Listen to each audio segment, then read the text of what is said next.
जय हिंद, जोहार झारखंड। फ्रेंड्स, आज हम झारखंड जीके स्टार्ट करने वाले हैं और झारखंड जीके में अगर बात करूँ तो झारखंड का इतिहास। और ये क्लास जो है आपका कंप्लीट पूरा झारखंड जीके के लिए आपके पूरे 12 क्लास आएंगे और 12 क्लास में आप लोगों का हर क्वेश्चन लगभग, जो अगर मैं बात करूं झारखंड जीके में तो 40 क्वेश्चन का है सिलेबस, जिसमें से 35 क्वेश्चन आपका झारखंड जीके से आएगा और 5 क्वेश्चन झारखंड करंट अफेयर्स से आएगा। अगर मैं 35 की बात करूं तो अगर आप इसको पढ़ लेते हो तो यकीन मानो आप जो है अच्छे से अगर इसको पढ़ लेते हो तो आप 32 से 33 आप इजीली आप आराम से करके आओगे, ठीक है। और इसके साथ ही मैं ये बता दूं कि झारखंड का जो इतिहास है, जो लेबल है इसका, जब आप पढ़ोगे तो आपको खुद पता चलेगा कि इसका जो लेबल है वो एकदम बेस्ट है झारखंड एसएससी के लिए। जेपीएससी और झारखंड एसएससी में डिफरेंस होता है, उसके क्वेश्चन लेवल में जो है आपका डिफरेंस मिल जाएगा। किसी भी स्टेट पीसीएस की बात हो, एसएससी की बात हो, स्टेट एसएससी की, तो वो डिफरेंस मिल ही जाता है। अगर आप जेपीएससी का समझ के आप पढ़ रहे हो या पूरी की पूरी ग्रंथ ही पढ़े जा रहे हो तो वो उतना इफेक्टिव नहीं होगा। हम उन्हीं चीज़ों को पढ़ रहे हैं जो उस लेवल का है, जो उससे क्वेश्चन टैकल हो पाते हैं। तो चलिए हम स्टार्ट करते हैं। तो हमारा चैप्टर नंबर 1 है झारखंड का इतिहास। तो पहले हम जानेंगे प्राचीन झारखंड के बारे में। तो झारखंड क्षेत्र का जो पहला साहित्यिक उल्लेख कहाँ मिलता है तो आपका ऐत्रेय ब्राह्मण में मिलता है। और इसमें किस नाम से लिखा हुआ है? पुंड या पुंड्र को जो है झारखंड के नाम से जाना जाता था, ठीक है। झारखंड को जो है पुंड या पुंड्र के नाम से जाना जाता था। ऐत्रेय ब्राह्मण में ये वर्ड लिखा हुआ है। वायु पुराण में अगर बात करें तो इसे मुरंड कहा गया है, ठीक है। वायु पुराण में झारखंड को मुरंड, वहीं विष्णु पुराण में झारखंड को मुंड कहा गया है। ये एकदम छोटा सा डिफरेंट है, वायु पुराण में मुरंड और विष्णु पुराण में मुंड कहा गया है। भागवत पुराण में अगर हम बात करें तो कीकट प्रदेश कहा गया है। वहीं महाभारत में अगर बात करें तो दिग्विजय पर्व के इस क्षेत्र को पुंडरिक देश कहा गया है, ठीक है। पुंडरिक कहा गया है किसमें? महाभारत में। पूर्व मध्यकालीन संस्कृत साहित्य में आधुनिक झारखंड क्षेत्र को कालिंद देश कहा गया है। तो प्राग ऐतिहासिक काल, तो झारखंड के हिस्ट्री की जो स्टार्टिंग है आपका पाषाण काल से होती है। और इस काल में जो है मानवों ने अपनी आवश्यकता की पूर्ति के लिए नुकीली पत्थर से जो बना हुआ जो उपकरण था उसका निर्माण शुरू कर दिया था। वो हमने हिस्ट्री में पढ़ रखा है, ठीक है। तो इसका जो उपयोग है किस लिए करते थे? तो पशुओं का शिकार करने के लिए, हंटिंग के लिए हो गया, मिट्टी की खुदाई के लिए हो गया, ये सब के लिए यूज़ होता था। ये हमने जो है हिस्ट्री में पढ़ रखा है। तो हजारीबाग के बांदा क्षेत्र में अगर हम प्राग ऐतिहासिक काल की बात करें तो हजारीबाग के बांदा क्षेत्र में हस्त कुठार एवं रामगढ़ के दामोदर नदी घाटी से पूरा पाषाणकालीन औजार मिले हैं। ये जगह याद रखिएगा, ये खुद हो जाता है, ठीक है। पूरा पाषाणकालीन औजार की बात करें तो याद रखिएगा हजारीबाग में आपका जो हजारीबाग का जो बांदा क्षेत्र है वहाँ से हस्त कुठार और रामगढ़ के दामोदर नदी यानी दामोदर नदी घाटी से जो है आपका पूरा पाषाणकालीन जो है क्या मिला है? औजार मिला है। पूर्वी सिंहभूम में अगर हम बात करें तो पूरा पाषाणकालीन सामग्रियां निम्न क्षेत्रों से पाई गई है। कौन कौन सा पूर्वी सिंहभूम में? वर्धा हो गया, बड़बिल हो गया, वारदा हो गया, ब्रिज हो गया, हिरजी, हाथी, ये सब एरिया है, ठीक है। तो ये सब यहाँ पर जो है आपका पूरा पाषाणकालीन पाया गया पूर्वी सिंहभूम में। पाषाण काल को 3 भाग में बांटा गया। झारखंड में इन तीनों के साक्ष्य प्राप्त हुए हैं। ये हमें पता है कि 3 भाग में बांटा गया, पूर्व पाषाण, मध्य पाषाण और नव पाषाण। तो पूर्व पाषाण काल की हम पहले बात करेंगे। तो पूर्व पाषाण कालीन औजार में क्या मिला है? कुल्हाड़ी का जो फलक होता है वो मिला है, खुरपी मिला है, चाकू मिला है, ठीक है। ये सब यूज किया जाता था उस समय। पत्थर का टुकड़ा मिला हुआ है। ये कहाँ कहाँ मिला है? तो हजारीबाग में मिला, देवघर में मिला, दुमका में मिला, रांची में मिला, बोकारो में मिला। पूर्वी एवं पश्चिमी सिंहभूम आदि क्षेत्रों की नदियों के तटों से प्राप्त हुए हैं। तो पूर्व पाषाण काल में जो भी अवशेष मिले हैं जैसे कि हजारीबाग हो गया, देवघर हो गया, दुमका, रांची, बोकारो, पूर्वी एवं पश्चिमी सिंहभूम दोनों साइड मिले हैं, ठीक है। तो यहाँ से हुआ। अब मध्य पाषाण काल की बात करें तो ये कहाँ कहाँ मिला है? दुमका में मिला है, धनबाद में मिला है, पलामू, रांची, पश्चिम सिंहभूम, पूर्वी सिंहभूम, ये भी मध्य पाषाण काल भी। अगर आप देखें पूर्व पाषाण काल और मध्य पाषाण काल का जो ऑलमोस्ट जगह है सेम ही है। नव पाषाण काल की अगर हम बात करें तो यहाँ भी आपको कुठार मिला, छेनी, सेल्ट, चाकू, लोहा, तांबे की आरी, ये सब बन चुका था नव पाषाण काल में। तो यहाँ से ये मिला है। इसमें महत्वपूर्ण बात क्या है कि नवपाषाण काल से रिलेटेड जो है 12 प्रकार के हस्तकुठार भारत में पाए गए हैं। ठीक है, नवपाषाण काल से रिलेटेड 12 प्रकार के हस्तकुठार भारत में पाए गए और इसमें से लगभग सभी प्रकार के यानी लगभग 12 प्रकार के हस्तकुठार राज्य के कहाँ, छोटा नागपुर में पाए गए हैं। एक महत्वपूर्ण बात यह है कि संभवतः जब सिंधु घाटी में कांस्यकालीन संस्कृति का विकास हो रहा था, उसी काल में छोटा नागपुर में नवपाषाण संस्कृति विकसित हो रही थी। ठीक है, सिंधु घाटी में जो है आपका कांस्यकालीन संस्कृति का विकास हो रहा था, तो यहाँ पे नवपाषाण संस्कृति विकसित हो रही थी। अब चलिए हम देखते हैं इधर का, अब ताम्रपाषाण काल हम देखते हैं। झारखंड में ताम्रपाषाण युगीन संस्कृति का केंद्र बिंदु कौन सा रहा, तो सिंहभूम रहा है। ठीक है, यहाँ पे तांबा और पत्थर का प्रयोग साथ साथ होता था। यह युग संक्रमण काल का था। ताम्रपाषाण के बाद जो है असुर जाति, बिरजिया जाति, बिरहोर जनजाति जो है, ये जनजाति हैं झारखंड के, तो तांबे की खोज से ही तांबा निकाल कर उसे गलाने तथा उससे उपकरण बनाने की विद्या से परिचित थे। ये लोग जो है लोहार का काम करते हैं। असुर जनजाति, बिरजिया जनजाति और बिरहोर जनजाति, तो यहीं से जो है इन्हीं को पता था, इसलिए ये जो है इनको पता था। तो चलिए हम आगे देखते हैं कि झारखंड के बहुत सारे स्थान हैं जहां तांबे के कुल्हाड़ी का मिलने का साक्ष्य मिला है, जैसे कि हजारीबाग का बाहरगंडा स्थान हो गया। वहाँ तांबे का कितना, तो 49 खानों के अवशेष मिलने से इस बात की पुष्टि होती है। हजारीबाग के बाहरगंडा में तांबे की कितना, तो 49 खान मिला है, माइंस मिला हुआ है। ठीक है, झारखंड में कांस्य युग के प्रणेता कौन है, तो छोटा नागपुर के असुर और बिरजिया जनजाति, ये ध्यान रखने वाली चीज है। अब प्राग ऐतिहासिक काल के प्रमुख साक्ष्य हम देख लेते हैं।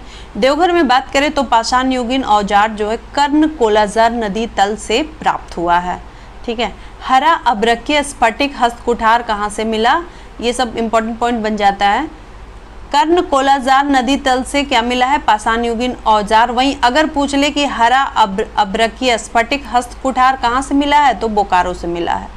अगर हम बात करें स्फटिक के धारदार औजार कहाँ से मिले हैं, दुमका से मिले हैं। गोला, बड़का गांव, बांसगढ़, मांडू, देसगार, करसो, पाराडी, बारामुंडा, राजरप्पा, कुसुमगढ़, ये सब से जो है पाषाण कालीन पत्थर का बना हुआ हम लोगों को औजार मिला है, जैसे कि कुल्हाड़ी, खुरचनी, तक्षनी, फलक और बेधक, ये सब आपको मिला हुआ है। पलामू जिला बहुत इंपॉर्टेंट हो जाता है। पलामू जिला का जो भवनाथपुर है, वहाँ पे प्राग ऐतिहासिक कालीन दुर्लभ शैल चित्र का पता चला है। ठीक है, प्राग ऐतिहासिक कालीन दुर्लभ शैल चित्र आपको मिला है पलामू जिला का भवनाथपुर, वहाँ पे बहुत कुछ मिला है भवनाथपुर में। यहाँ कई प्राकृतिक गुफाएं भी मिली, गुफाओं के अंदर शिकार करने से संबंधित यानी शैल चित्र आपको भवनाथपुर में मिला है। बरुआडीह की बात करें तो यहाँ पे संजय और सोन नाला के संगम पर खुदाई से प्राप्त हुआ था पक्की मिट्टी के मटके, मृदवान के टुकड़े, पत्थर की हथौड़ी, ये सब। पूरब डुगनी, डोर, निमडी, बोनगारा, ये सबसे मृदवान का टुकड़ा, बलय प्रस्तर पत्थर, मनके और कुल्हाड़ी मिले हैं।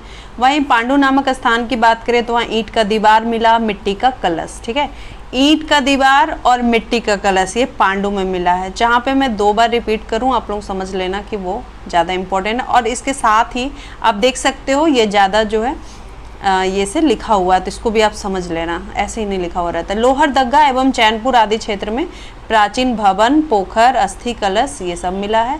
लोहरदगा में ही कांसे का एक जो है थाली यानी प्याला मिला है।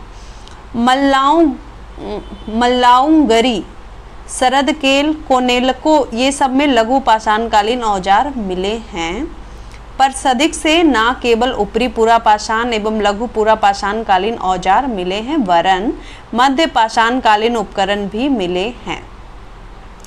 पलामू के बीरबंद, रंकाकला, दुर्गावती पुल, चंदरपुर, शाहपुर, अमानत पुल, झाबर, बजना, हाथीगारा, बालूगारा पूर्व मध्य एवं उत्तर पाषाण के अलावा 9 पाषाणकालीन औजार मिले हैं।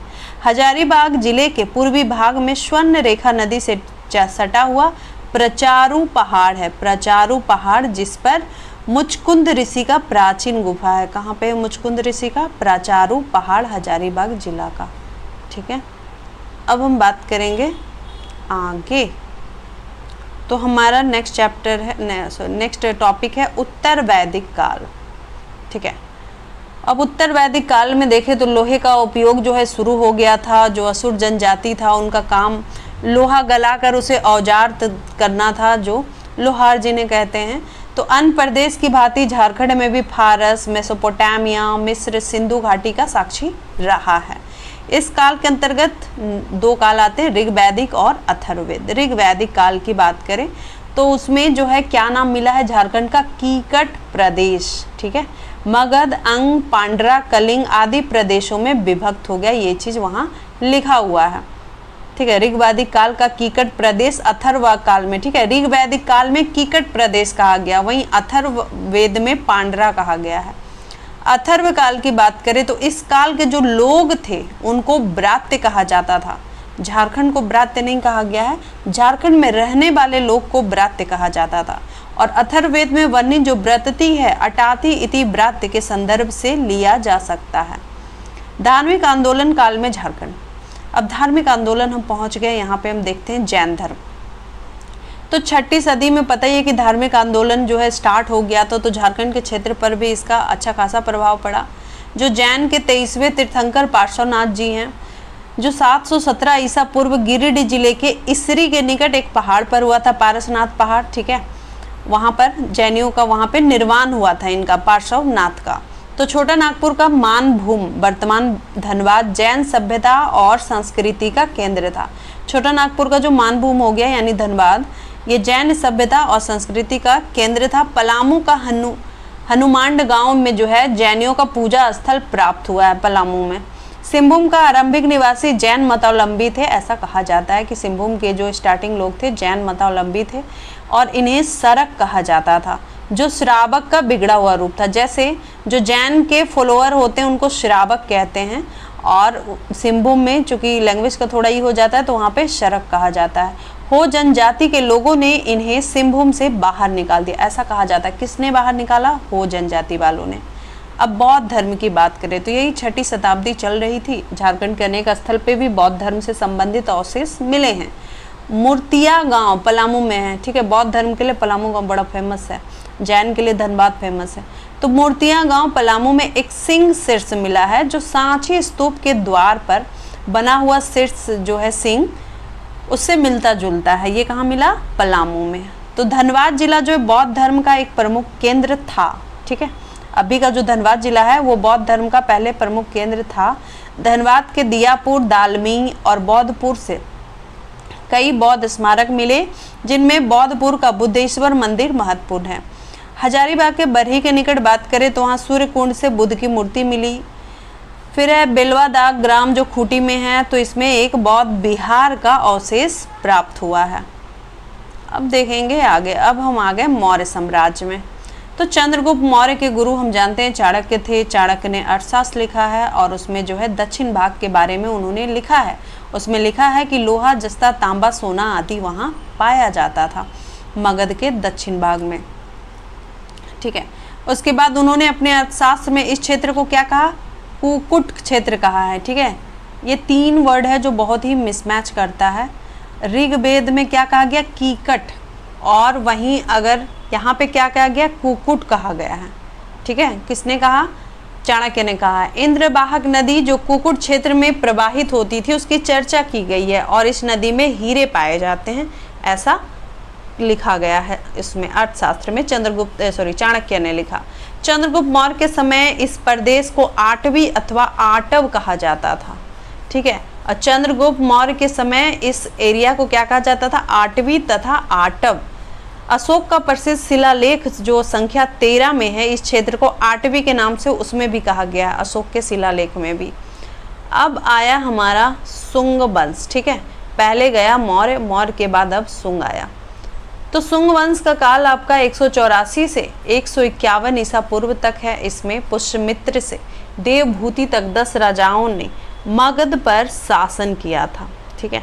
मौर्य काल के राजा बृहदत्त की हत्या जो है पुष्यमित्र शुंग कर दिया था।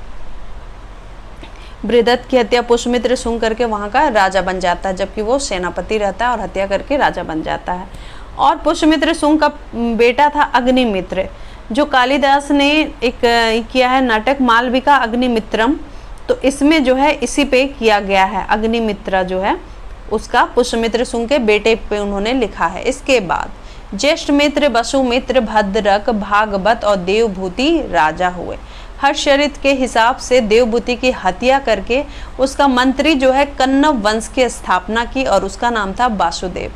कहा जाता है कि शुंग वंश के बाद जो है विदिशा में नाग वंश की स्थापना हुई। ठीक है, झारखंड में नाग वंश का आपको आगे जाके बहुत मिलेगा पढ़ने को। तो सातवाहन ने शकों को पराजित किया और नागवंशी विदिशा पर पुनः स्थापित हो गया। कुषाण वंश, कुषाण वंशीय शासक कनिष्क ने अपने प्रतिनिधि के रूप में नियुक्ति बिहार में की थी।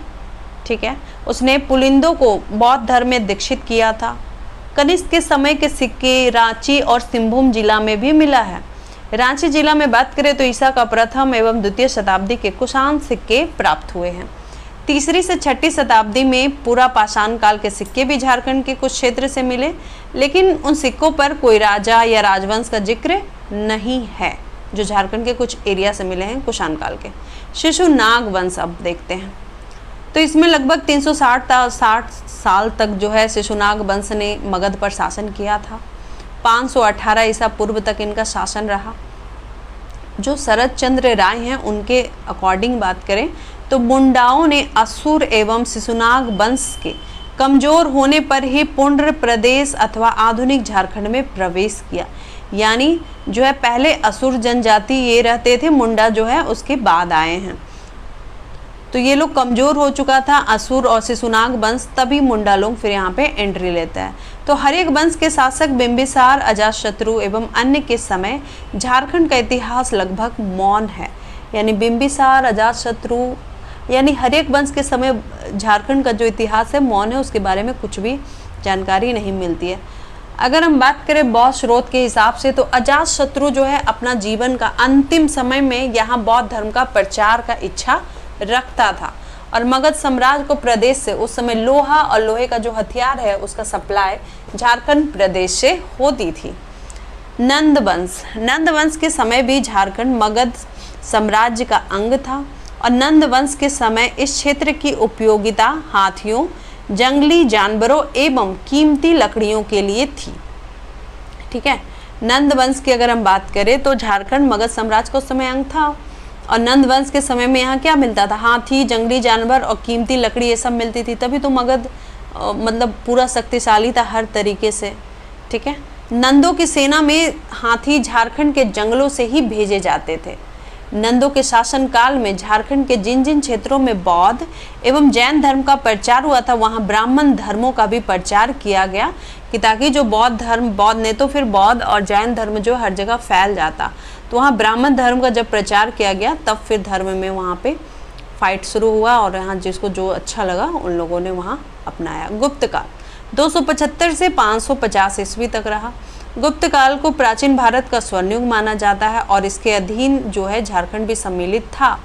इसके स्रोतों के हिसाब से सिद्ध हो चुका है कि जो समुद्रगुप्त हैं 320 से 380 ईसा ईस्वी की सेना महानदी तट पर स्थित दक्षिण कौशल पर आक्रमण के समय सुतिया नागपुर यानी सुतियांबे नागपुर या चुटिया नागपुर जिसको कहते हैं से होकर गुजरी थी।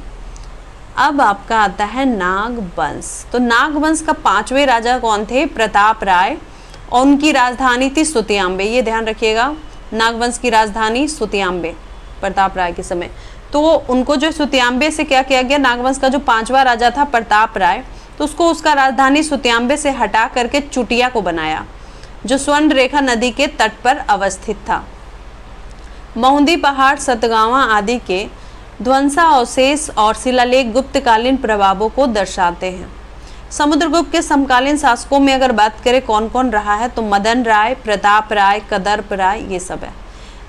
समुद्रगुप्त ने अपने दिग्विजय के क्रम में झारखंड एवं मध्य प्रदेश के वनवासी राजाओं को भी अपना सामंत बनाया था। उसके बाद नागवंश के बाद गौड़ वंश। तो 7वीं शताब्दी के आसपास जो है अंगराज जैनाक के सेनापति शशांक ने मगध राजा ग्रीवर्मन को हराकर मगध राज्य पर अधिकार कर लिया था। ठीक है, जैनाक का सेनापति शशांक क्या किया कि मगध राजा ग्रीवर्मन को हरा करके मगध राज्य पर जो है अधिकार कर लिया था और वही शशांक है जो बोधि वृक्ष को काटा था। ठीक है, रोहतासगढ़ तक की भूमि इसके अधिकार में आ गई और संथाल परगना का अंग पहले से ही अंगराज के अधीन था। और ये जो है शशांक राजा वो गौड़ वंश का था और इसी ने, याद रखिएगा, बोधि ब्रिज को काटा था इसने। पाल वंश, गुप्त वंश का कमजोर पड़ने पे झारखंड में शशांक का शासन स्टार्ट हो जाता है। जब शशांक कमजोर पड़ने लग जाता है तो पाल वंश इसके प्रभाव में, पाल वंश जो है उसका प्रभाव में चला जाता है ये एरिया, ठीक है। मगध, तो गुर्जर, प्रतिहार, राष्ट्रकूट और पाल राजाओं के कन्नौज को लेकर पारस्परिक प्रतिद्वंद्विता का प्रभाव झारखंड की राजनीति एवं संस्कृति पर भी पड़ा। हजारीबाग के ईटखोरी प्रखंड में पाल वंश के प्रतापी शासक थे महेंद्र पाल। उनका शिलालेख पाया गया कहाँ पे? तो हजारीबाग के ईटखोरी प्रखंड में। तो इससे ये प्रूफ हो जाता है कि 9वीं शताब्दी के उत्तरार्ध में गुर्जर प्रतिहारों ने झारखंड के समीवर्ती इलाकों पर कब्जा कर लिया था। महेंद्र पाल जो है पूरा मगध क्षेत्र आधिपत्य स्थापित किया था। गोपाल द्वितीय ने भी बंगाल और बिहार पर अधिकार कर लिया था। महेंद्र पाल के समकालीन कौन रहे हैं? मोहन राय 811 से 869 ईस्वी तथा गजघट राय 869 से 905, ये नागवंशी राजा थे। महेंद्र पाल के समकालीन है मोहन राय और गजघट राय। अब राजपूत काल आया झारखंड में, तो झारखंड में राजपूत काल 64 ईस्वी से स्टार्ट हो जाता है। 606 से 647 ईस्वी तक ये क्षेत्र हर्षवर्धन के अधीन रहता है। अब राज्य में प्राचीन राजवंश की बात करें तो छोटा नागपुर का नागवंश, तो इस नागवंश में पूरा छोटा नागपुर जो है महत्वपूर्ण स्थान और खुखरा इस वंश की पहली राजधानी थी, ठीक है। नागवंश का छोटा नागपुर में अगर बात करें तो उसकी पहली राजधानी खुखरा। इस वंश की स्थापना 10वीं सदी में हुई थी और फनी मुकुट राय जो बहुत ही इंपॉर्टेंट है, तो इस वंश की स्थापना 10वीं सदी में हुई और फनी मुकुट राय इस वंश का प्रथम शासक था। नागवंश जो है छोटा नागपुर में जब रहता है तो उसका प्रथम शासक याद रखिएगा फनी मुकुट राय। अब हम देखेंगे आगे, नेक्स्ट है कि फनी मुकुट राय ने सुतियांबे को अपनी राजधानी बनाया और वहां पर एक सूर्य मंदिर का निर्माण कराया। इसने अपने शासनकाल में गैर आदिवासियों को निमंत्रित करके, हमने देखा कि प्रताप राय को सुतियांबे से निकाल दिया गया था, फिर फनी मुकुट राय आता है नागवंश का और वो सुतियांबे को फिर से अपनी राजधानी बनाता है और एक सूर्य मंदिर का वहाँ निर्माण करवाता है। जो गैर आदिवासी थे उसको निमंत्रित करता है और अपने राज्य में बसाता है। इस राज्य में राजा प्रताप राय ने सुतियांबे की जगह चुटिया को अपनी राजधानी बनाया था, ठीक है। सुतियांबे से उसको हटाया गया था प्रताप राय को, राजा को, तो वो लोग कहाँ चले गए? वो चुटिया चले गए, उन्होंने वहाँ राजधानी बसाई। फनी मुकुट के बाद मुकुट राय आया, ठीक है। फनी मुकुट राय, फिर मुकुट राय, फिर मदन राय, फिर प्रताप राय, ये सब नागवंशी शासक हुए। इस वंश के राजा भीमकर ने खुखरा को छोटा नागपुर की राजधानी बनाया था, ये तो हमने देख लिया। अब आता है मुंडा राज। तो छोटे नागपुर में ऐतिहासिक राजवंशों के अतिरिक्त जनजातीय राज्य का भी स्थापना हुआ। इसमें मुंडा की प्रधानता थी। रीता मुंडा, कहीं रीता कहीं ऋतु रहता है, ठीक है। रीता मुंडा प्रथम मुंडा नेता था और रीता या ऋतु कुछ भी रहेगा, ये एक मेल थे, फीमेल नहीं थे, ठीक है, रीता या ऋतु। तो रीता मुंडा जो है पहला मुंडा नेता था और इसने इस क्षेत्र में जनजातीय राज्य निर्माण की प्रक्रिया शुरू की और उन्होंने क्या किया कि सूतिया पाहन को मुंडाओं का शासक चुना। सूतिया पाहन ने नवस्थापित राज्य का नाम क्या रखा? सूतिया नागखंड, ठीक है। सूतिया पाहन ने अपने राज्य को 7 गढ़ों में, it's a very important, Sutiya Pahan जो है 7 गढ़ों में विभक्त किया था अपने राज्य को, ठीक है, ये याद रखिएगा। अब जरा इसका नाम भी देख लेते हैं। हजारीबाग, लोहागढ़ यानी लोहरदग्गा, पालुनगढ़ यानी पलामू, मानगढ़ यानी मानभूम जो धनबाद हुआ, सिंहगढ़ यानी सिंहभूम की बात हो रही है, केसलगढ़ और सूरजगढ़ यानी सरगुजा। तो उस वक्त जो है 7 गढ़ों को 21 परगनों में, ठीक है। देखिए सूतिया पाहन आता है तो अपने राज्य को 7 गढ़ में मतलब डिवाइड करता है, विभक्त करता है और उसके बाद 21 परगनों में 7 गढ़ों को जो है 21 परगनों में फिर उसको डिवाइड किया जाता है। सूतिया नागखंड राज पूरे छोटे नागपुर में विस्तृत था किंतु यह अस्थायी नहीं रह सका। अब यहाँ पे एंट्री होती है सिंहभूम का सिंह वंश के बारे में। सिंहभूम को पोड़ाहाट के सिंह राजाओं की भूमि कहा गया है, ठीक है। पोड़ाहाट हम लोग उधर चायवासा को बोलते हैं, तो सिंहभूम का जो पोड़ाहाट का सिंह राजाओं की भूमि कहा गया है। सिंह वंश के अनुसार इसका नाम उनके नाम सिंह पर आधारित है किंतु हो जनजातियों के अनुसार उनके देवता सिंह बोंगा, ठीक है, नाम पर इस क्षेत्र का नाम सिंहभूम पड़ा है। सिंह बोंगा जो वहाँ के देवता हैं, तो उनके नाम पे सिंहभूम पड़ा है, ऐसा कहा जाता है। पोड़ाहाट काफ़ी बड़ा एरिया हो जाता है। वंश प्रभा लेखन के अनुसार सिंह वंश की भी 2 शाखाएं स्थापित हुई, पहली 8वीं सदी के स्टार्टिंग में तथा दूसरी 13वीं सदी के स्टार्टिंग में हुई। वंश प्रभा लेखन हुई है सिंह वंश की कब? एक बार 8वीं सदी के स्टार्टिंग में और दूसरी बार 13वीं सदी के स्टार्टिंग में। पहली शाखा के संस्थापक हैं काशीनाथ सिंह और उनके बाद इस शाखा के अन्य 13 राजा हुए। ठीक है। दूसरी शाखा की स्थापना हुई 1205 में, किसने की? दर्प नारायण सिंह। इसके बाद युधिष्ठिर काशीराम सिंह ने बनाई क्षेत्र में पोड़ाहाट के नाम से नई राजधानी बनाई, पलामू का रक्सेल वंश। तो वंश प्रभा लेखन नामक ग्रंथ के हिसाब से रक्सेल वंश के ऊपर प्रकाश पड़ता है। रक्सेल वंश पलामू का दक्षिण पूर्वी भाग में स्थित था और इस वंश के लोग अपने को है वंश के राजपूत मानते थे। रक्सेल वंश जो है अपने आप को है वंश के राजपूत मानते थे। रक्सेल वंश को चेरों ने अपदस्थ किया। ठीक है, यहाँ से मेदिनी राय वाला एंट्री होगा। इस काल में दहला के कलचूरियों ने पलामू के कुछ सीमावर्ती भागों को अपने कब्जे में कर लिया था, फिर भी अन्य भागों पर रक्सेलों की ही प्रधानता थी। रक्सेलों ने कुंडेलवा व देवगन में किले का निर्माण करवाया तथा अपनी राजधानी बनाई और 16वीं सदी के स्टार्टिंग में चेरों के आगमन तक पलामू में रक्सेल का शासन रहा। अब मानभू का मान वंश थोड़ा थोड़ा करके हमें बस देखते हुए निकलना है। हजारीबाग एवं मानभूम का इस वंश का शासन था। मान वंश का उल्लेख 8वीं सदी के हजारीबाग से प्राप्त दूध पानी, वहीं पर है हजारीबाग में, दूध पानी शिलालेख तथा 14वीं सदी के धनबाद के पास कवि गंगाधर द्वारा रचित है गोविंदपुर शिलालेख। ठीक है, दूध पानी शिलालेख हजारीबाग 8वीं सदी का है और 14वीं सदी का धनबाद के पास जो गोविंदपुर शिलालेख है उसकी रचना किन्होंने की है? कवि गंगाधर।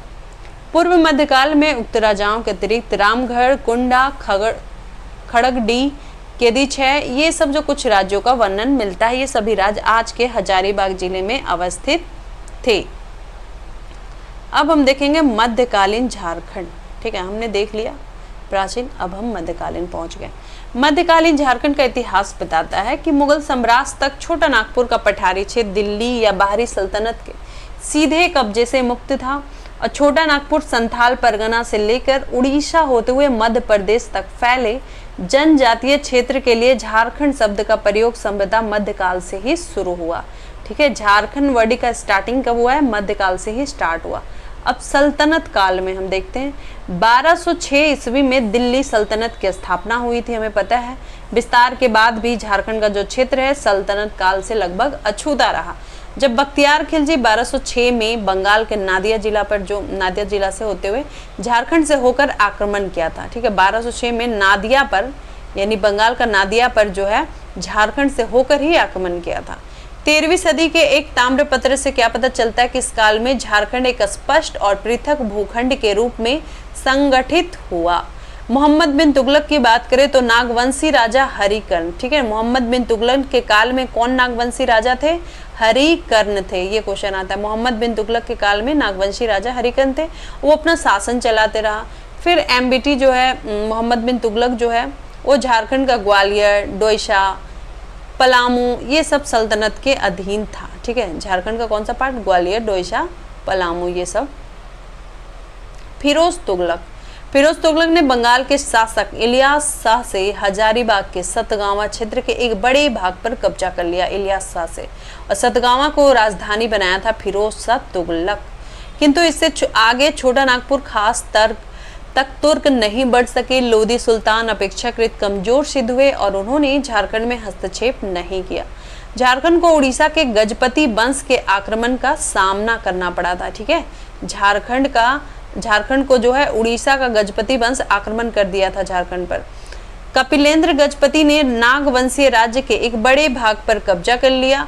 उपरोक्त विवरण से स्पष्ट होता है कि यदा कदा बाह्य आक्रमणों को छोड़कर सल्तनत काल में झारखंड प्रायः स्वतंत्र रहा। सल्तनत काल में झारखंड जो है स्वतंत्र रहा। अब मुगल काल आ गया तो आरंभिक मुगल शासक बाबर और हुमायूं के शासन काल में झारखंड मुगलों से अछूता रहा।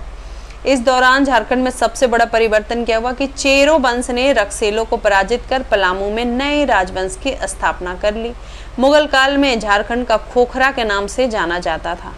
ठीक है। झारखंड को मुगल काल में किस नाम से, खोखरा के नाम से जाना जाता था। अकबर के समय सबसे पहले झारखंड को करदाता क्षेत्र बनाया जा सकता था।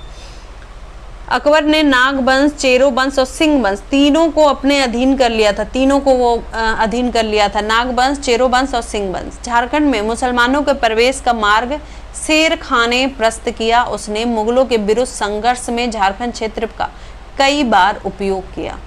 अब मान सिंह देखते हैं। तो 1589 ईस्वी तक मान सिंह के नेतृत्व में चेरो को परास्त कर मुगल सत्ता के अधीन कर लिया गया।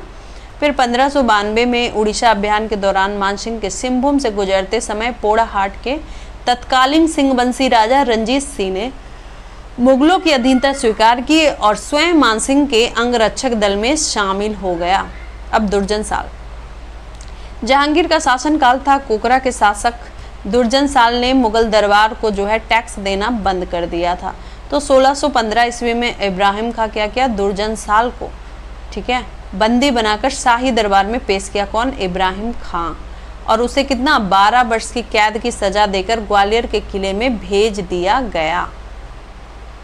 तो दुर्जन साल हीरे का बहुत अच्छा पारखी था, ठीक है, ये चीज़ बहुत ही अच्छा बात है। दुर्जन साल जो है हीरे का बहुत अच्छा पारखी था। 1527 ईस्वी में मुगल दरबार में एक हीरे की असलियत को लेकर हुए विवाद में दुर्जन साल को बुलाया गया था। शेरशाह के बारे में जाने। शेरशाह जब किसी सैन्य अभियान में जाता था या बाहर रहता था तब चेरो लोग जो है झारखंड के जंगल से निकलकर किसानों को परेशान करते, बंगाल जाने वाले मार्ग पर यात्रियों में लूटपाट करते और कभी कभी तो शेरशाह के सैनिक शिविरों में भी घुस करके लूटपाट मचाते। कब, जब शेरशाह बाहर रहता था या किसी सैन्य अभियान में जाता था। इस कारण शेरशाह को उनका दमन करना आवश्यक हो गया था। तो 1585 में मुगल साम्राज्य एवं झारखंड के मध्य जो है वास्तविक संपर्क उस समय स्थापित हुआ जब मुगल फौज ने छोटा नागपुर खास के नागवंशी शासक मधुकर्ण शाह पर आक्रमण कर दिया और उसे मुगल सत्ता में अधीनस्थ कर दिया। अब जहांगीर के बारे में पढ़ेंगे।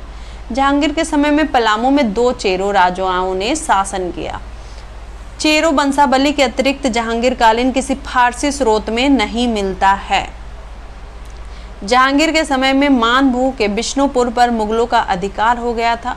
नूरजहां के राजनीतिक मामलों में हस्तक्षेप से त्रस्त दक्षिण का सूबेदार शहजादा खुर्रम 1622 ईस्वी में विद्रोह कर राजमहल पहुंच गया, जहां उसका सामना करता हुआ बंगाल का मुगल सूबेदार इब्राहिम मारा गया। अब शाहजहां आ गया तो उस समय पलामू का चेरो और मुगलों का संबंध प्रत्यक्ष हो गया था। चेरो शासक प्रताप राय काफी शक्तिशाली शासक था शाहजहां के समय।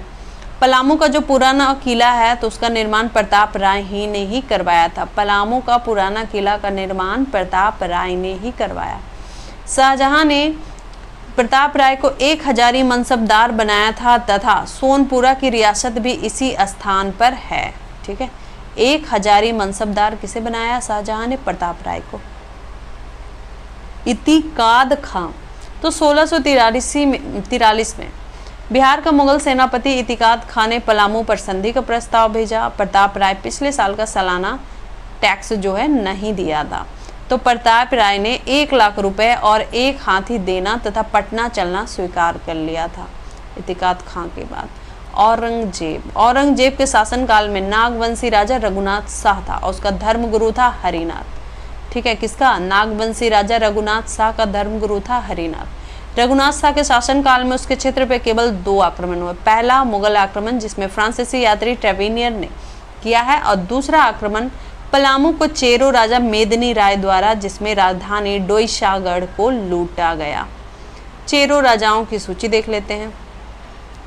दिल्ली के बादशाहों का कार्यकाल जहांगीर 1605 से 1627। पलामू के राजा कौन कौन थे, शाहाबाद राय, भगवत राय और अनंत राय। कार्यकाल क्या रहा, शाहाबाद में नेतृत्व, पलामू आगमन 1605 से 1627 ईस्वी, चेरो का 1613 ईस्वी में नेतृत्व किया। अब बात करेंगे शाहजहां का। शाहजहां 1628 से 1658। सहबल राय या बलभद्र चेरो जो है यहाँ पे रहे, ठीक है। उसके बाद 1658 से 1660, ये इंपॉर्टेंट नहीं है। शाहजहां के समय समझ लीजिए सहबल राय और बलभद्र चेरो। औरंगजेब के समय बात करें तो प्रताप राय, भूपाल राय, मेदिनी राय। मेदिनी राय किसके समय में? औरंगजेब में बताया गया। मेदिनी राय, रुद्र राय, रिकपाल राय, ठीक है। और बहादुर शाह प्रथम के समय में साहब राय, रंजीत राय। जहांगीर शाह में कोई नहीं रहा। मोहम्मद शाह में जयकृष्ण राय, फिर अहमद शाह आया, फिर आलमगीर द्वितीय, इस तरीके से। अब ये हमारा मुगल खत्म हो गया जितना काम का था। अब आधुनिक झारखंड देख लेते हैं। कंपनी जो है छोटा नागपुर से बनारस तक एक नए व्यापारिक मार्ग खोलकर वहां के राजाओं को अपना सहायक बनाना चाहती थी। इसलिए बंगाल के समान ही इसके क्षेत्र में भी आर्थिक स्वार्थ की पूर्ति हो सके। अंग्रेजों का झारखंड प्रवेश सबसे पहले, ये क्वेश्चन आपका हमेशा आता रहा है कि अंग्रेजों का प्रवेश सबसे पहले कहाँ से हुआ, झारखंड के किस जिला से? तो सिंहभूम की ओर से हुआ है। उस समय सिंहभूम के प्रमुख राज्य थे डालभूम, पोड़ाहाट और कोल्हान राज्य में ब्रिटिश प्रवेश, ठीक है। तो 1760 ईस्वी में कंपनी का मिदनापुर पर कब्जा हो चुका था और उसी समय से कंपनी झारखंड के अपने विस्तार का मन बना चुकी थी। तो अंग्रेजों का झारखंड में प्रवेश जो है कब हुआ है? 1767 ईस्वी में आरंभ हुआ है।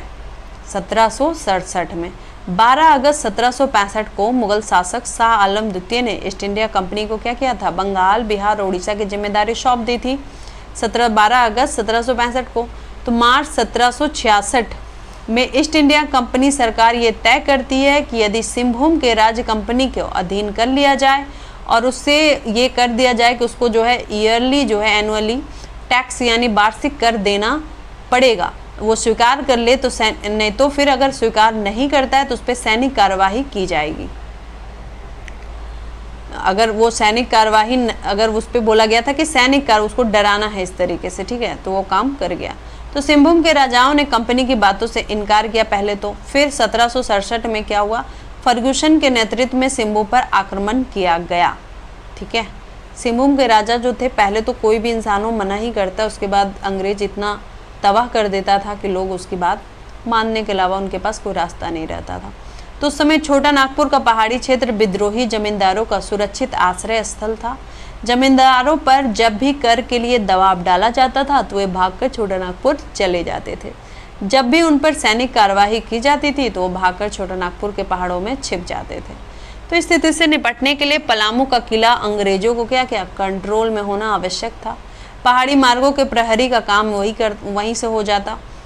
तो बिहार में कंपनी राज का जो है पश्चिमी सीमा को मराठा आक्रमणकारियों का खतरा था, इसलिए छोटा नागपुर के पलामू किले पर अंग्रेजों का कब्जा बहुत जरूरी था, क्योंकि मराठे भी जो है उसी रास्ते से आते थे।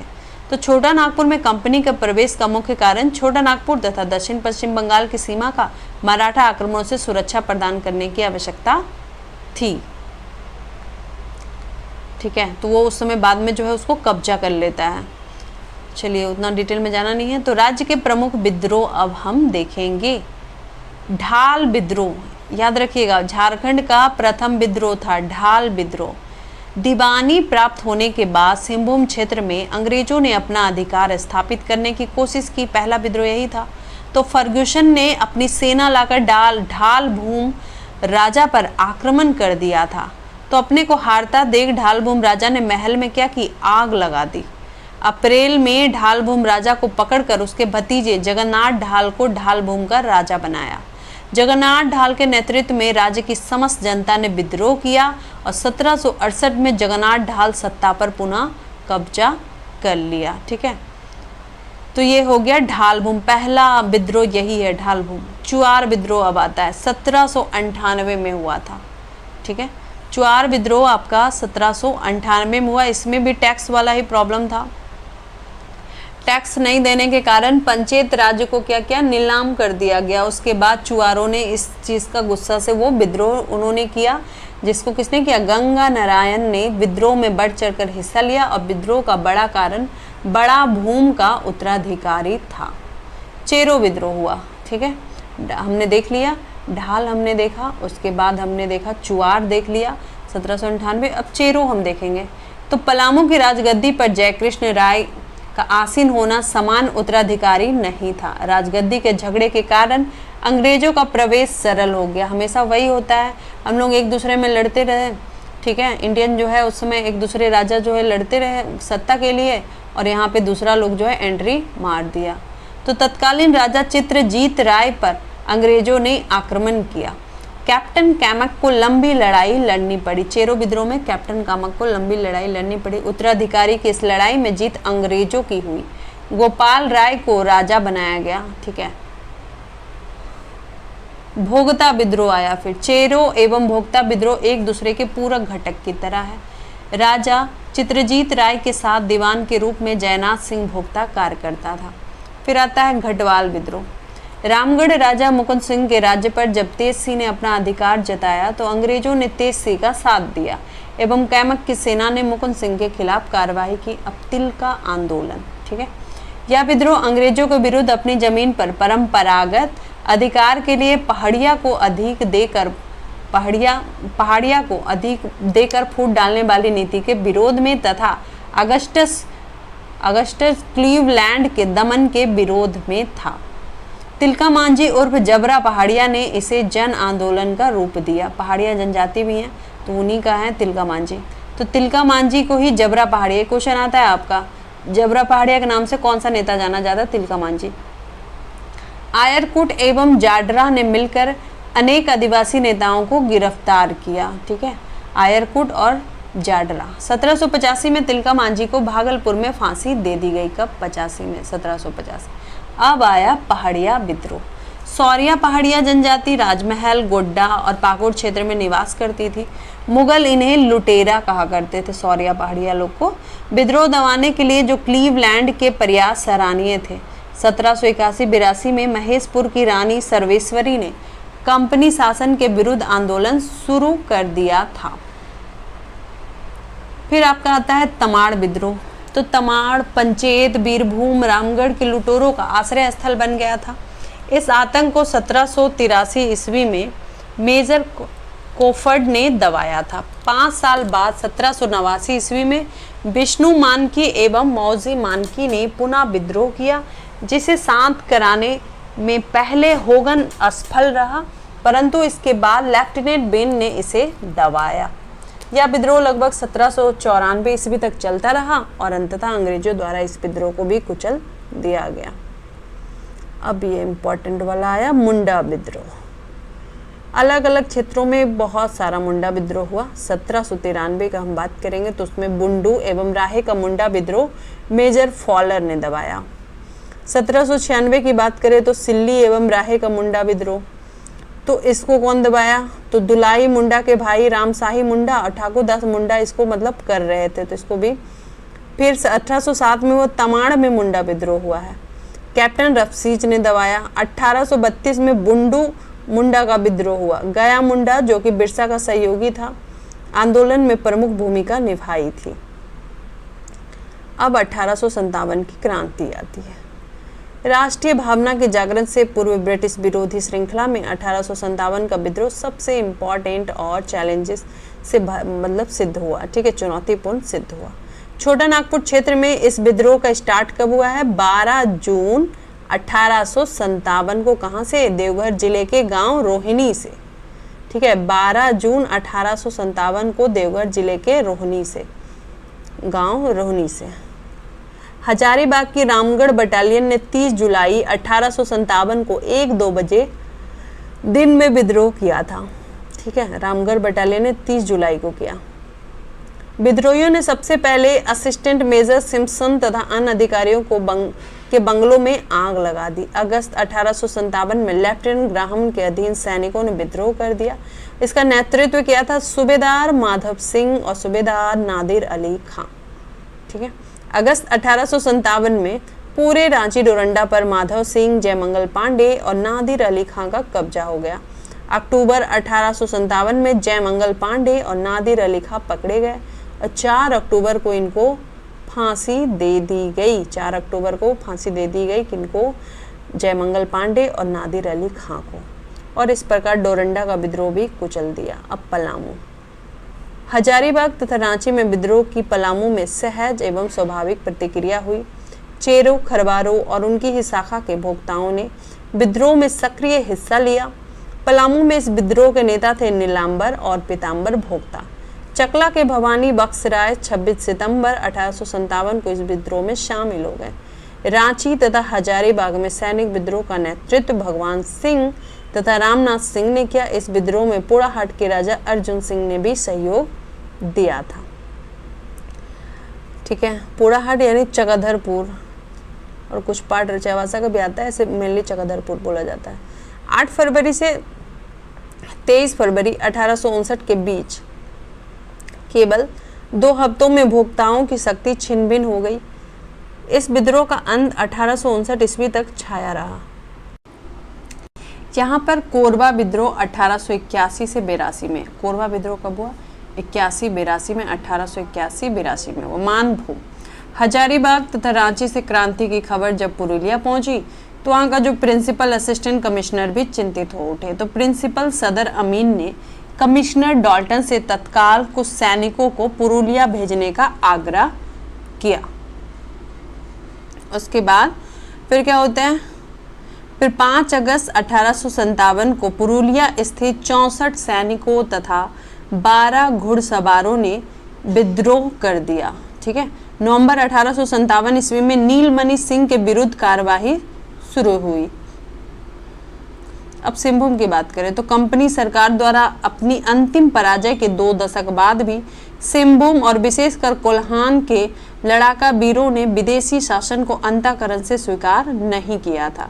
रांची और हजारीबाग के सैनिकों के विद्रोह की खबर जब चाईबासा पहुंची तो वहां का जो प्रिंसिपल असिस्टेंट कमिश्नर मेजर सिस्मोर आतंकित हो उठा।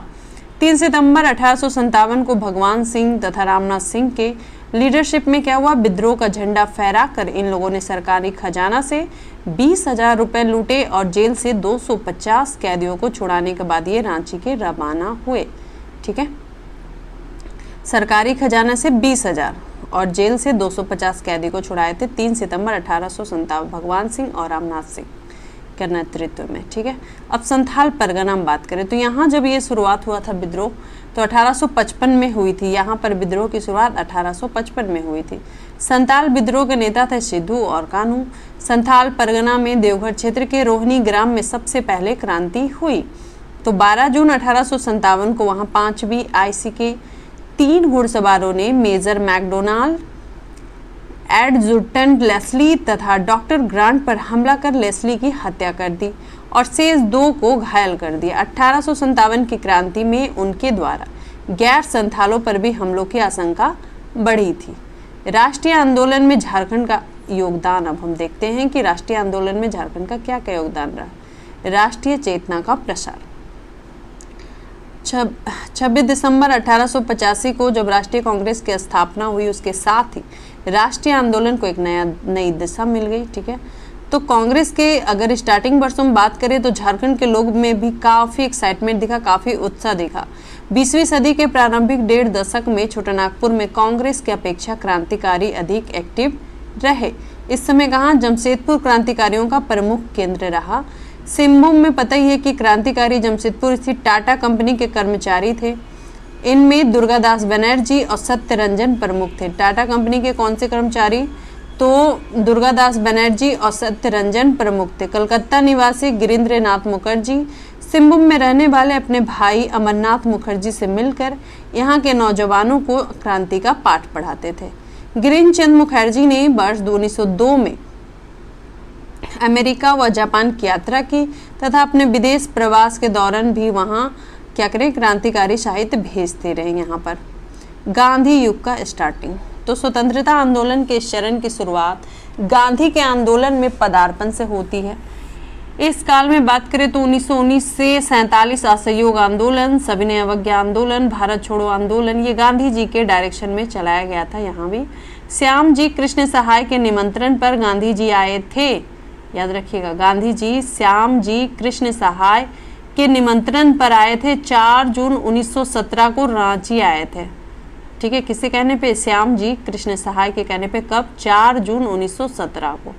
और यहाँ गांधी जी 21 दिन ठहरे थे। कितने दिन? 21 दिन। और यहीं पे जो है चंपारण सत्याग्रह कैसे होगा, क्या क्या करना, ये सारा रूपरेखा यहीं तैयार किए थे। मौलाना अबुल कलाम आजाद वर्ष 1916 में रांची आए थे। कब आएंगे? 1916 में आए। प्रथम विश्व युद्ध में तुर्की की हार पर सरकारी समारोह का विरोध इन्होंने बिल्ले लगवाकर कराया। मौलाना आज़ाद को सरकार ने 8 जुलाई 1916 को 3 वर्ष के लिए नज़रबंद कर दिया था।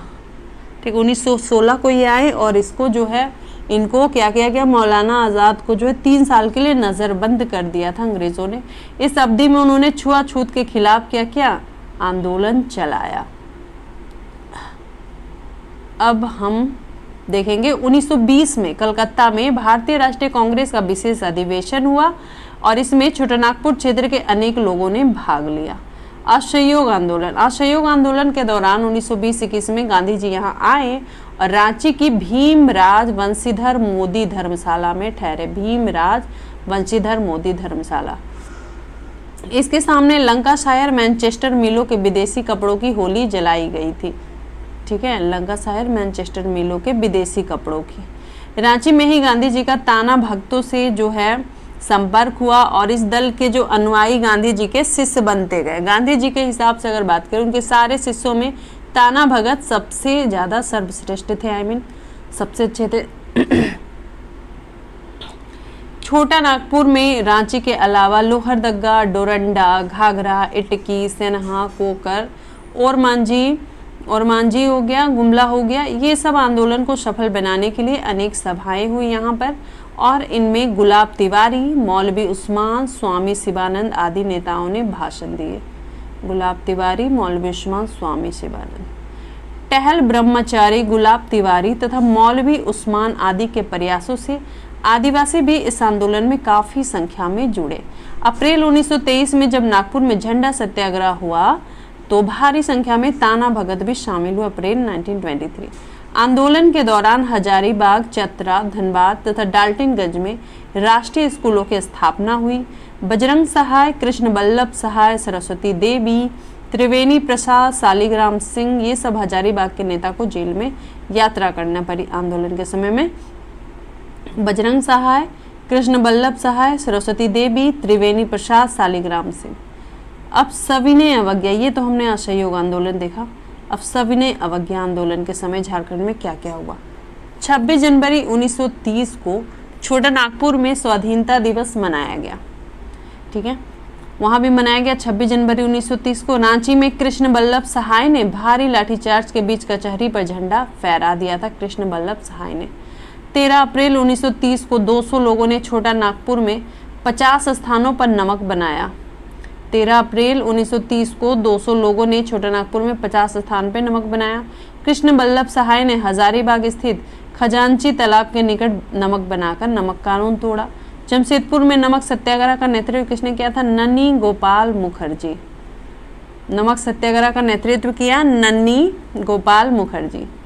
सविनय अवज्ञा क्रम में रांची, सिल्ली, गुमला, चुटिया, लोहरदगा, ये सब सीट जो है काफ़ी आंदोलित रहे। 8 अप्रैल 1930 को चुटिया में नागपाल मोदी की अध्यक्षता में, 10 अप्रैल 1930 को रांची में सभाएं हुई। 10 अप्रैल को ही हिनू में बंगाली महिलाओं की सभा हुई। रांची बार एसोसिएशन के 3 मई 1930 को बैठक में खादी का उपयोग और विदेशी वस्तुओं के बहिष्कार का प्रस्ताव पारित किया गया। हजारीबाग में सविनय अवज्ञा आंदोलन में जनजातियों ने भी भाग लिया, जिसका नेतृत्व गोमिया थाने के बोरोगोरा ग्राम के बंगम मांझी कर रहे थे। 19 एवं 20 मार्च 1940 को भारतीय राष्ट्रीय कांग्रेस की हजारीबाग के रामगढ़ में मौलाना आज़ाद की अध्यक्षता में बैठक हुई। इस सम्मेलन में सुभाष चंद्र बोस के नेतृत्व में फॉरवर्ड ब्लॉक का जन्म हुआ। अब देखते हैं भारत छोड़ो आंदोलन, इसको भी देख लेते हैं। 1942 में शुरू हुआ भारत छोड़ो आंदोलन में छोटा नागपुर के लोग बड़े पैमाने पर शामिल हुए और 14 अगस्त 1942 को रांची जिला स्कूल में जुलूस के रूप में निकले विद्यार्थियों को बंदी बना लिया गया। 14 अगस्त 1942। 18 अगस्त 4 दिन के बाद 18 अगस्त 1942 को ताना भक्तों ने एक दल ने बिशनपुर थाना जला दिया था। ताना भक्तों ने 22 अगस्त 1942 को राहे में हड़ताल हुई और इसी दिन इटकी और टांगर बसली के बीच रेल की पटरी उखाड़ दी गई। ठीक है, अब हम देखेंगे यहाँ कि और आगे क्या क्या हुआ। 28 अगस्त 1942 को रांची शहर की बिजली काट दी गई। 30 अगस्त 1942 को बालकृष्ण स्कूल के रजिस्टर जला दिए गए। जमशेदपुर में भारत छोड़ो आंदोलन के दौरान रामानंद तिवारी के नेतृत्व में पुलिस ने विद्रोह किया। रामानंद तिवारी के नेतृत्व में पुलिस ने विद्रोह किया। पलामू के इस आंदोलन के नेताओं में भरतमल, नारायण साव, रामेश्वर तिवारी प्रमुख है। अब झारखंड आंदोलन देख लेते हैं। झारखंड पृथक राज्य आंदोलन कई चरणों से गुजरा है। ये चरण क्या क्या है? पहला हुआ शांतिपूर्ण विरोध काल, जो 1769 से 93 तक चला। इसमें झारखंडी ये सोचते थे कि अंग्रेज भी मुगलों एवं मराठों की तरह वापस चले जाएंगे। अंग्रेजों ने बिना किसी बड़ी कठिनाई के झारखंड में प्रवेश किया। ठीक है। अब है खुला विद्रोह, 1793 से 1915 का जो चल रहा था सेशन।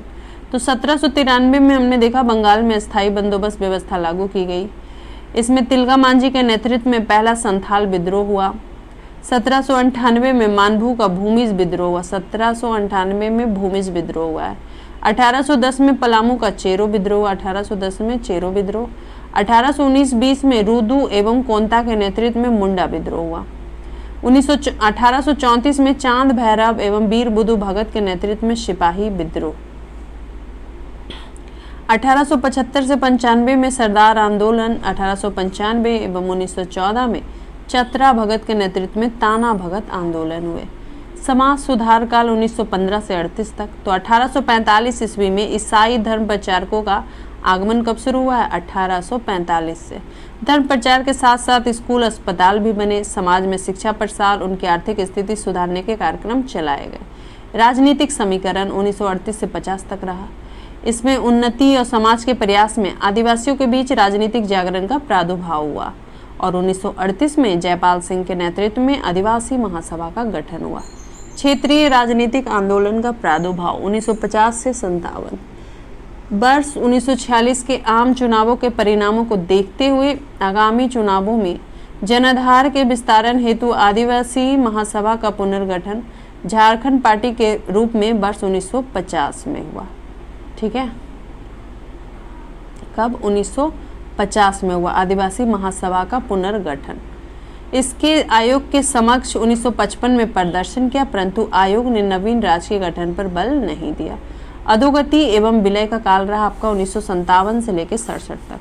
चुनावों में पार्टी की दयनीय हालत के बाद अंतर कला खुलकर सामने आए और वर्ष 1963 में झारखंड पार्टी का विलय कांग्रेस के साथ हो गया। पुनर्जागरण काल आपका रहता है कब? तो 1967 से 1973 इसको पुनर्जागरण काल नाम दिया गया है। इसमें पार्टी का जो विलय है उससे कुछ लाभ उसको मिला नहीं कांग्रेस के साथ मिलने के बाद भी।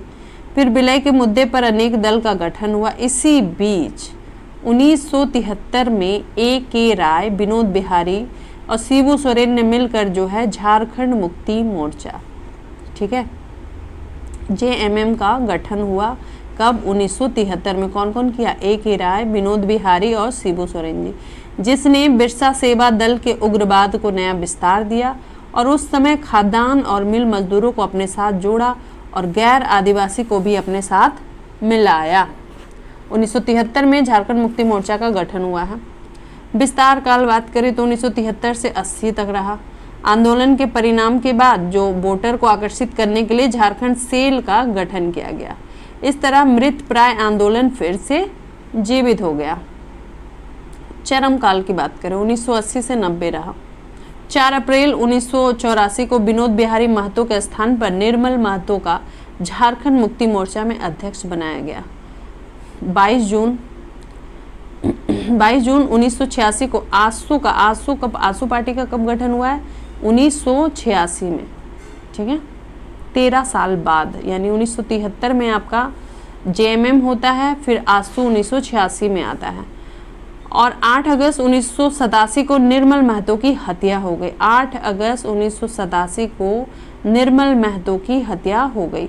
23 अगस्त 1989 को केंद्र सरकार ने झारखंड विषयक समिति का गठन किया। कब? 23 अगस्त 1989 में। 18 मई 1990 को समिति ने अपनी रिपोर्ट पेश कर दी थी। 18 मई 1990। निर्णायक काल 1990 से 2000 रहा। आंदोलन और तेज हुआ। 18 मई 1991 को झारखंड विकास परिषद विधेयक को बिहार विधानसभा को मंजूरी कब मिली? देखिए पेश कब किया गया है, ठीक है। 18 मई 1990 को जो है समिति अपना रिपोर्ट पेश कर दी थी, 18 मई 1990। फिर 18 मई 1991 यानी 1 साल के बाद जो है झारखंड विकास परिषद विधेयक को बिहार विधानसभा की मंजूरी मिल गई और 20 मार्च 1992 को झारखंड विषयक समिति की रिपोर्ट संसद में पेश हुई। ठीक है, विधानसभा के लिए जो है संसद में कब रिपोर्ट पेश हुई? 20 मार्च 1992। फिर 7 अगस्त 1995 को झारखंड क्षेत्र स्वशासी परिषद का गठन हुआ। ये सब थोड़ा इम्पोर्टेंट हो जाता है। 7 अगस्त 1995 को झारखंड क्षेत्र स्वशासी परिषद का गठन हुआ तथा राजकीय अधिसूचना जारी की गई।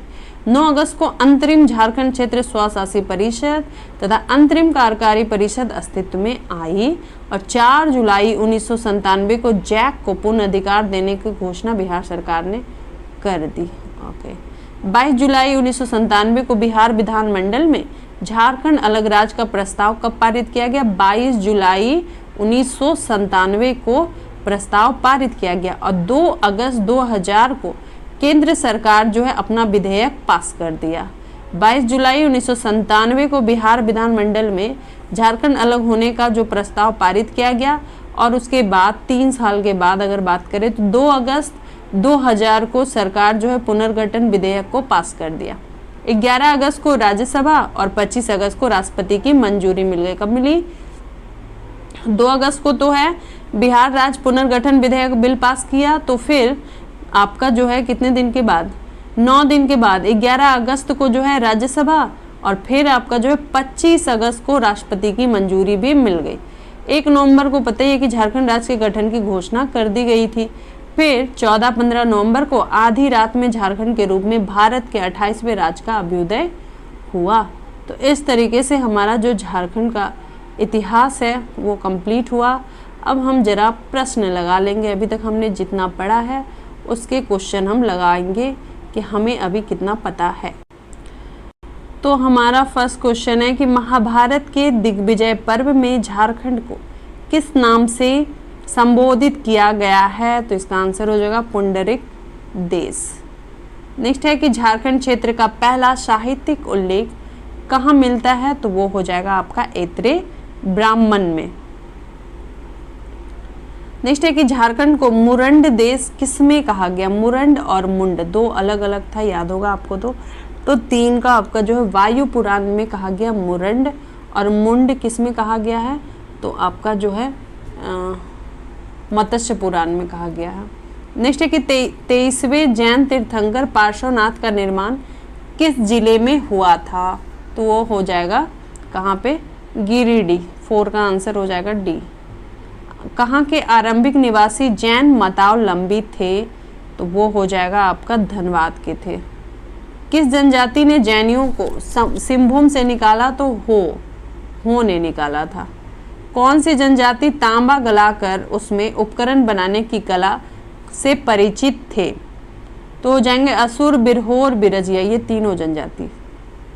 किस जनजाति का काम लोहा गलाकर उसमें औजार तैयार करना था? तो वो हो जाएंगे असुर। कौन सी जनजाति कांसा का सूत्रधार झारखंड में थी? तो असुर और बिरजिया। ऑप्शन नंबर सी हो जाएगा। नेक्स्ट है कौटिल्य ने अर्थशास्त्र में झारखंड को किस नाम से संबोधित किया है? तो कुकुट प्रदेश। गिरिडीह जिले के किस स्थान पर श्वेतांबरी जैनियों का तीर्थ स्थल है? तो ये हो जाएगा आपका मधुबन। हर्षवर्धन चीनी यात्री से पहली बार कहाँ मिले? ठीक है, हर्षवर्धन चीनी यात्री से पहली बार कहाँ मिले थे?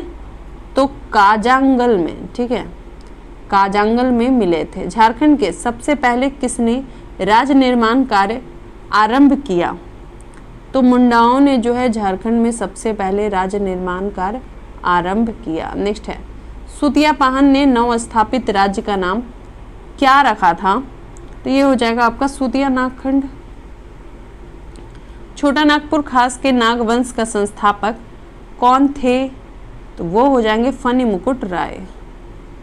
छोटा नागपुर खास के नागवंश की प्रथम राजधानी क्या थी? तो वो थी सुतियांबे। किसने सुतियांबे की जगह चुटिया को अपनी राजधानी बनाया? वो था प्रताप राय। किस राजा ने चुटिया के स्थान पर खुखरा को छोटा नागपुर खास की राजधानी बनाया? तो वो था भीमकर्ण, जो छोटा नागपुर खास का राजधानी बनाया। किसको? पहले देखिए फनी मुकुट राय जो है सुतियांबे को बनाते हैं, फिर प्रताप राय जो चुटिया को बनाते हैं, फिर जो जब आते हैं भीमकर्ण तो वो खुखरा को बनाते हैं। नागवंशी राजा ने सर्वप्रथम नवरत्न नामक पंचमंजिला भवन का निर्माण कहाँ करवाया था? तो डोईसा में पंचभवन नामक निर्माण पंचमंजिला भवन था, तो ये नवरत्न नामक भवन कहाँ? डोईसा में। फनी मुकुट राय किस वंश से संबंधित थे? तो नागवंश से। मुगल काल में झारखंड को किस नाम से जाना जाता था? तो खोखरा। झारखंड को किस मुगल शासक ने सबसे पहले अपना करदाता प्रदेश बनाया? तो ये हो जाएगा अकबर। झारखंड के राजा दुर्जनशाल को गिरफ्तार कर कहाँ रखा गया था? तो ये हो जाएगा ग्वालियर में। किस मुगल शासक की मृत्यु के बाद झारखंड स्वतंत्र हो गया? तो औरंगजेब की मृत्यु के बाद। झारखंडी सुल्तान किसे कहा जाता है? तो ये कहा जाता है आदिल शाह द्वितीय को। याद रखिएगा, झारखंडी सुल्तान कहा जाता है आदिल शाह द्वितीय को।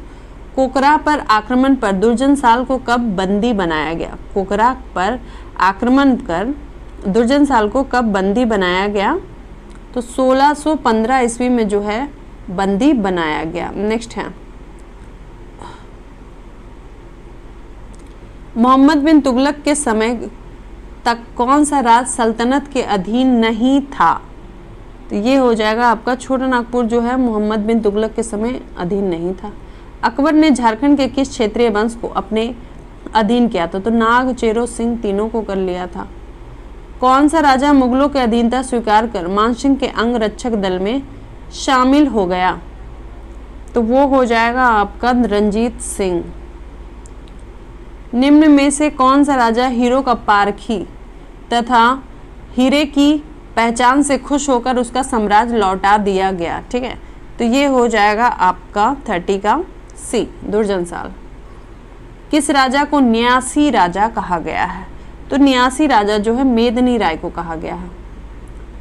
औरंगजेब के समय झारखंड का कौन सा जिला मुगल सत्ता से बाहर रहा?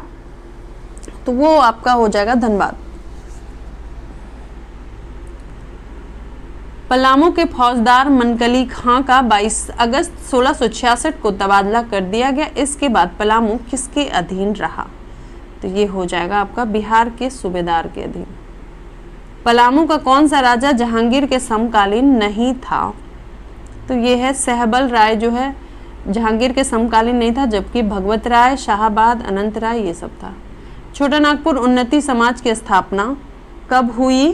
तो ये हो जाएगा आपका 1915। नेक्स्ट है कि पलामू में 1857 के विद्रोह का नेतृत्व किसने किया? तो ये हो जाएगा पर नीलांबर और पीतांबर जो है 1857 के विद्रोह का नेतृत्व कहाँ से? तो पलामू से उन्होंने किया था। अब हम देखेंगे आगे का क्वेश्चन। नेक्स्ट है ताना भगत सबसे पहले राष्ट्रीय आंदोलन से कब जुड़े? तो ये हो जाएगा आपका असहयोग आंदोलन से ताना भगत सबसे पहले जुड़े राष्ट्रीय आंदोलन से। देवनिया नामक महिला किस आंदोलन से जुड़ी हुई थी? तो वो ताना भगत। ठीक है, देवनिया नामक महिला जो है ताना भगत किस आंदोलन से जुड़ी थी? ताना भगत। किसान सभा का गठन कब हुआ? तो ये होगा आपका 1928 में हुआ था किसान सभा का गठन। अब हम देखेंगे आगे। तो नेक्स्ट है हमारा 40 नंबर, आदिवासी महासभा का गठन कब हुआ? तो ये हुआ था आपका 1938 में आदिवासी महासभा का गठन हुआ। नेक्स्ट है खरवार आंदोलन का नेतृत्व किसने किया था? तो खरवार आंदोलन का नेतृत्व जो है भगीरथ मांझी ने किया था। भूमिज विद्रोह कब हुआ? तो भूमिज विद्रोह आपका जो है 1833-34 ईस्वी में हुआ। भूमिज विद्रोह का नेतृत्व किसने किया? तो ये किया है आपका Ganga Narayan Singh, Dwij Narayan Singh, option number C. Santhal विद्रोह कब हुआ था? 1855 में। ठीक है, संथाल विद्रोह का अन्य नाम क्या है? तो संथाल को अन्य नाम क्या दिया गया? हुल विद्रोह। संथाल विद्रोह के नेता कौन थे? सिद्धू कान्हू। बिरसा मुंडा के आंदोलन का केंद्र था? तो बिरसा मुंडा आंदोलन का केंद्र कहाँ था? खूंटी में था। बिरसा मुंडा को आम जनजातियां क्या कहती हैं? तो उनको हम लोग कहते हैं धरती आबा। झारखंड का प्रथम जनजातीय विद्रोह कौन सा था? तो ढाल विद्रोह। पहाड़िया विद्रोह में कहाँ की रानी ने सहयोग दिया था? तो वो थी महेशपुर की रानी, जिसने पहाड़िया विद्रोह में सहयोग दिया था। दमिन एकोह, ठीक है, ये है दामिन एकोह की कब घोषणा हुई थी? तो ये हो गई थी 1824 में, दामिन एकोह। जबरा पहाड़िया के नाम से कौन फेमस थे? तो तिलका मांझी। उसके बाद हम देखेंगे नेक्स्ट, तिलका मांझी को कहाँ पर फांसी दी गई थी? तो ये फांसी दी गई थी भागलपुर में। ताना भगत आंदोलन किस राष्ट्रीय नेता से ज़्यादा प्रभावित थे? तो गांधी जी से ज़्यादा प्रभावित थे। तो इस तरीके से हमारा जो है झारखंड राज्य का इतिहास कंप्लीट हो गया। और इसके बाद जो है हम अगला पढ़ेंगे, ठीक है, उसका नाम है झारखंड की संस्कृति एवं सभ्यता।